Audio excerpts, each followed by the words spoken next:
সময় থাকতো একা থাকতে একদমই ভালো লাগতো না। এখন হয়তো সবার সাথে থাকে, হয়তো একাটা আমি খুবই মিস করি মাঝে, মাঝে।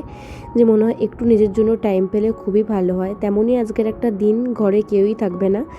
আর এই যে সকাল, সকাল ঘুম থেকে উঠে আমি আমার জন্য ১ কাপ চা বানিয়ে নিলাম আর বাবাইকে দিয়ে দিলাম ছাতু।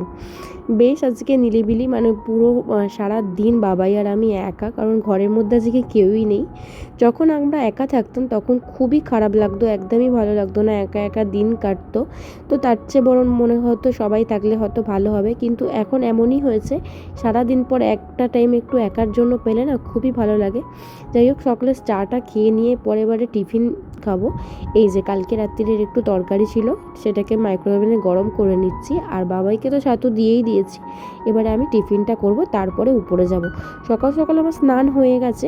এখন খেয়ে দিয়ে উপরে গিয়ে ভাবছি দেখি উপরের কাজ করব। তো আজকের মতো এইটুখানি, দেখাবো নেক্সট ভিডিওয়ে।